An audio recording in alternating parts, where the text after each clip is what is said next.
ইব্রাহিম রে ধরছে, ইব্রাহিম চল আমরা পুজো দিতে যাব। সাইয়েদনা ইব্রাহিম ফানাযারা নাযরাতান ফিন নুজুম, তাকালেন আকাশে আর বললেন ইন্নী সাকিম, আমি যেতে পারবো না, অসুস্থ। আমি কি আসলে সুস্থ ছিলেন? তো অসুস্থ বললেন কেন? কারণ অসুস্থতা দুই ধরনের, একটা শারীরিক আর একটা।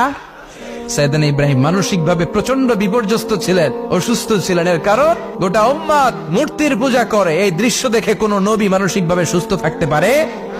উনি বললেন আমি অসুস্থ, তোমরা যাও। সবাই বলল ঠিক আছে আমরা যাই। ইব্রাহিম তুই আমাদের ঘরের মূর্তিগুলারে পাহারা দে। মূর্তি পাহারা দেওয়ার জন্য কারে পাওয়া গেছে? সাইয়েদনা ইব্রাহিম কয় ঠিক আছে আজকে পাহারা দিমু, জন্মের পাহারা, যা তোরা দিতাছি, পাহারা দিতেছি যা। এইবার সাইয়েদনা ইব্রাহিম মূর্তির ঘরে ঢুকলেন। দেখেন কি সুন্দর কথোপকথন আল্লাহ তুলে ধরলেন। আল্লাহু আকবার। মূর্তির ঘরে, দেবীর ঘরে ঢুকে উনি ঘুরে ঘুরে তাকায়, দেখে একটা এমনি হাত আর একটা ব্যাগ করে 14-15টা হাত নিয়ে তাকায় আছে। উনি সবগুলোর সামনে এভাবে তাকায় আছে, দেখে এক একটা এক এক চেহারা, একটা হাতির গণেশ স্টাইলের, আরেকটা এরকম, আরেকটা নারীর, আরেকটা বাঘের, আরেকটা তলোয়ার নিয়ে আইতাছি কোপায় ফেলাম আছে না নাই। সবগুলোর সামনে যায়, যে দেখে আর অবাক হয় কত ধরনের খোদার কাছে এরা কত কিছু চায়। আর যে দেখে প্রত্যেকটার সামনে ডেজার্টস আইটেম, মিষ্টান্ন, এক একটার সামনে রসমালাই, এক একটার সামনে কালো জাম, লাল জাম, রসগোল্লা, চামচাম, দুধ মালাই, মালাই চপ আছে না নাই। জিব্বায় পানি চলে আসছে নাকি? তো সাইয়েদনা ইব্রাহিম অবাক, কিরে এত মূর্তি, এত ডিজাইন, এত ভাবে এরা অঙ্গভঙ্গি করে আছে, এত খাবার দেয়া, খায় না কেন? সাইয়েদনা ইব্রাহিম ভাবলেন মনে হয় নাগাল পাই না, আমি একটু তুল্লা ধরি। উনি রসমালাইয়ের বাটিটা নিয়ে যেটা হা করে আছে ওইটার সামনে যায়, কয় খা। কি কয়?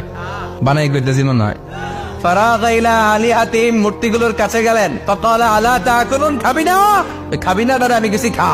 কোরআন থেকে বলছে, ঠিক কিনা? উনি ভাবলেন ওরা হয়তো খেতে পারে না, নাগাল পাচ্ছে না, কিংবা আমারে দেখে লজ্জা পাচ্ছে। নিচ থেকে রসমলাইয়ের বাটি তুলে ধরলেন। উনি বললেন খা, আর ওগুলা কয় হা হা করে নড়েও না সরেও না। উনি মুখের সামনে তুলে ধরে বললেন আলা তাকুলুন, খা। সবগুলার সামনে গেলেন, খা খা। কেউ খায় না, ওগুলো হা করে আছে। সাইয়েদনা ইব্রাহিম বললেন খা, কেউ কথা কয় না। উনি বললেন খাবি না কেন? তাইলে কথা ক। এই যে কষ্ট করে উড়াইলি, মুখের সামনে দিলাম, খাবি না কেন? কথা বল। আলা তাকুলুন, খাবি না কেন? কথা বল। মা লাকুম লা তাতাকাল্লামুন, খাবি না কেন?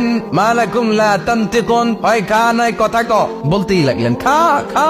প্রত্যেকটা মূর্তির সামনে গেলেন, খা। ওগুলো করে আছে হা, কোনো কথা কয় না। কয় কেন খাবি না? তাইলে কথা ক।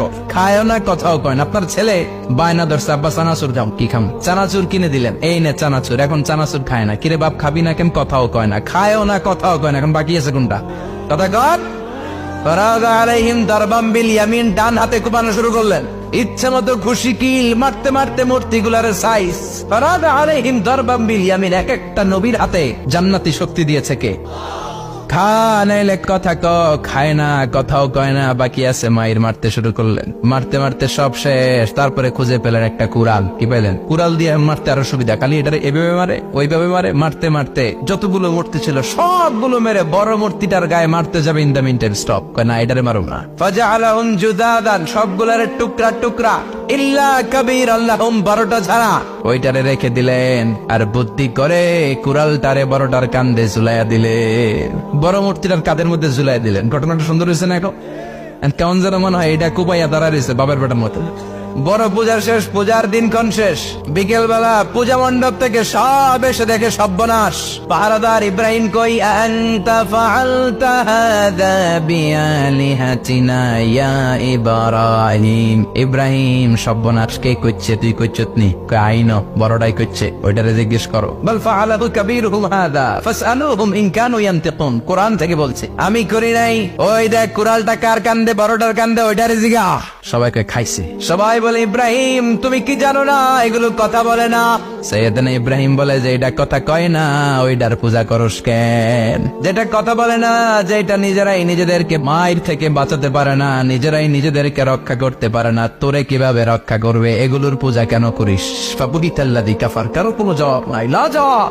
সবাইকে ইব্রাহিম তুই বড্ড বেড়ে গিয়েছিস, তোরে নমরুদের কাছে নেওয়া হবে, রশি দিয়ে পেঁচিয়ে নমরুদের কাছে নেওয়া হবে। নমরুদের নাম শুনছেন? শোনেন নাই বোধহয়, শোনেন নাই? পৃথিবীতে 4 জন বাদশা ছিল, যারা গোটা বিশ্বের বাদশা। গোটা বিশ্বের 2 জন কাফের, 2 জন মুমিন। মুসলমানের একজন হচ্ছে জুলকারনাইন, আরেকজন হচ্ছে সাইয়েদনা সুলাইমান। কাফেরের একজন হচ্ছে বাখতানাসার, আরেকজন হচ্ছে নমরুদ। এই নমরুদের কাছে নিয়ে যাওয়া হলো রশি দিয়ে বেঁধে। এবার নমরুদের সাথে কি ডায়ালগ মারছে এটা তো আর কোরআনে নাই। কথা দাও।